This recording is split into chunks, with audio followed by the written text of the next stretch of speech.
Cool, blustery, breezy. That is going to be the theme of our weather as we progress through the rest of this working week and into the weekend. A very warm welcome to the Thursday edition of Vogan's European Outlook. Hope everybody is well wherever you are today. This is the GFS total accumulated precipitation over the next day. Well, this extends all the way out to the 12th of April. And this is total accumulated rainfall. So therefore, you can see very clearly where high pressure is going to try and remain anchored. Where you've got the least amount of rain, that is where the highest pressure is going to be over this period. And you can see here a real lack of rainfall over southern eastern UK in particular. Not a lot of rain to speak about between now and nearly all the way through till the middle of April. That being said, very wet conditions, Iberia and right through the Mediterranean basin. It looks as if we are going to see an ongoing flash flood threat locally in this region over the next couple of weeks. So this is a highlighted area of concern in terms of rainfall. In terms of the overall situation, we've got an area of low pressure somewhat deepening, and what it's doing is it's driving in fresher air from the northwest. We've got a band of heavy precip that's been running southeastwards over the course of today. Blustery showers falling in behind that main band. You can see here the GFS print out a pressure down to 977 millibars. And let's have a quick look actually just at the current pressure according to Meteoseal here and see what it's indicating. So yeah, pressure down into the 980s in millibars at this moment in time. If we look at the European view, you can see the squeezing isobars, pressure between 10-20 millibars in the southwest versus mid 980s in millibars, well up just actually more to the south of Iceland as opposed to the near the UK. But what essentially that will do is that's going to pivot its way southeastwards through the course of tonight and into tomorrow morning. We are going to see colder air digging in on the backside. If you look at the 850s off the GFS, you can see the colder air wrapping in, getting drawn out of Greenland and Iceland around the underside of this low. So it is going to feel cold. It has felt cold actually over the last 24 hours or so in that wind, it has to be said. But then we play through the loop and you can see here that we eventually run into milder air as high pressure builds in. So we'll go back to the overview chart here. By this stage, this is Monday the 31st of March. You can see the high pressure returning to the UK and Ireland airspace. And that is going to remain in place. According to the GFS anyway, that is going to remain in place right the way through pretty much to the end of this loop here. High pressure remaining dominant. Yes, it's anchored up towards Scandinavia. And it's all about the position of high pressure depending on what type of air mass we're going to be talking about here. But remember, we've not got an awful lot of cold air over central areas of Europe or the near continent. Therefore, that southeasterly wind can actually be warmer than average if you've got milder conditions over the continent. So we'll continue to play through here. You can see that southeasterly component, dry air, not an awful lot of weather coming in from the west for sure, and continue to play all the way through the loop here. There's not a lot of weather to speak about over the UK and Ireland, and this is taking us all the way out to Saturday the 12th of April. It's basically northwestern areas that's going to see the most rain over the next couple of weeks, according to this model anyway. And there is some flirts with something warmer as we progress through the course of next week. We will look at the details of that in the coming days. There's no point in guessing a type of air mass all the way to the middle and second half of next week. But if we play through this loop off the GFS anyway, you can see here that we've got some chillier air getting drawn in on the eastern flank of that high. Obviously, we're pulling milder air in from the south on the western flank, but obviously on the eastern side, we're dragging in something a little bit colder from the north here. That air mass then gets drawn underneath and towards the UK and Ireland, but not a huge amount of cold air is associated with that. So I'm not really getting too bogged down by any kind of easterly or anything like that. But what's going to be interesting is, given this overall situation, we could see a bit of both. We could see unusually chillier for the time of the year, but also we could have a taste of late spring warmth also on offer based on where exactly this high sets up. It's going to be a moving area of high pressure, so therefore we are going to see fluctuations in terms of the temperature over the next couple of weeks. But I think the general emphasis being on drier than average, that's going to be the take home. And according to the GFS ensemble anyway, we have essentially got a situation here where we're seeing above average at the moment. This is at 850, by the way, 850 millibars, which is 5,000 feet above our head. We're going from above average over London to below average. In fact, -2, -3, -4 Celsius at 850 above London expected as we move towards the 29th and 30th of March. Then, if you notice, as that high then maybe shifts slightly further east, we're dragging in something slightly less cold. We go above average, and then it looks as if it's going to remain above average right the way through towards the middle portions of April. So drier and milder than average looks to be the case as we progress through the first couple of weeks of April, according to these model runs anyway. Obviously, things can be subject to change. Looking at the global picture, you can see here this is accumulated precipitation anomaly.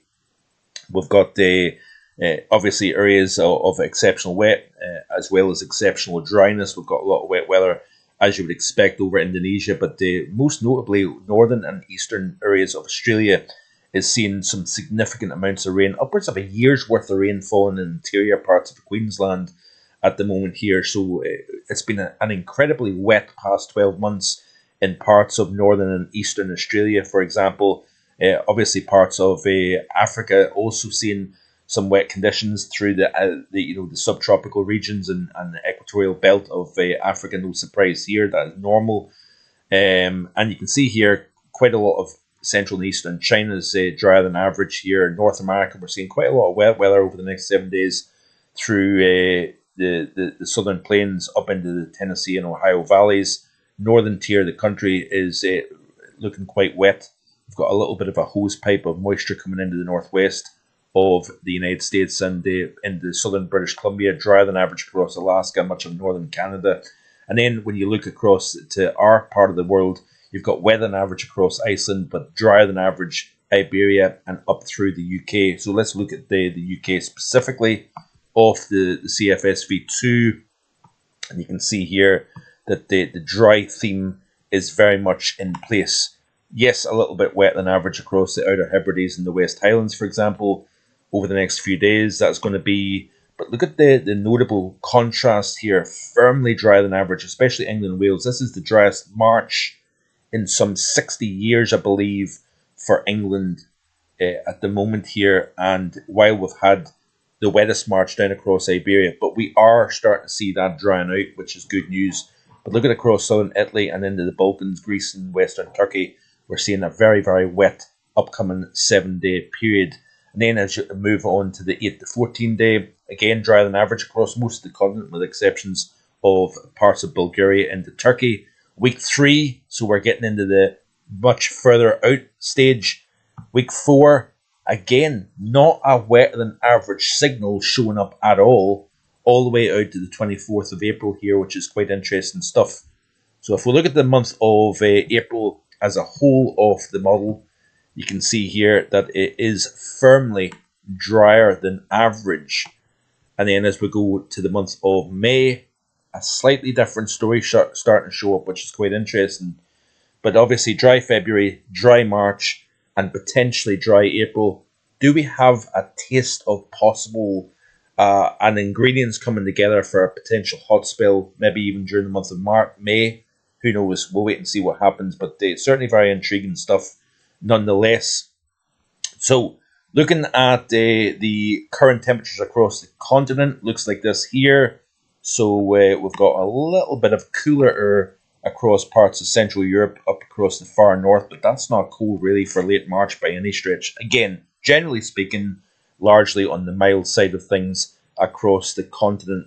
Looking at the UK and Ireland specifically, we've got fairly mild conditions, 13 at 10. We've got 16, 17 Celsius across eastern areas of England. We've got an 18, I think, here at Wakefield, 17.8. Quite a pleasant spring afternoon down here.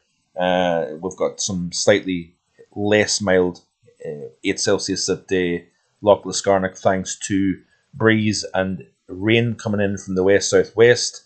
That frontal system obviously dragging in the colder air as well. We've got actually a wind chill down to 3.5, so feeling rather nippy indeed.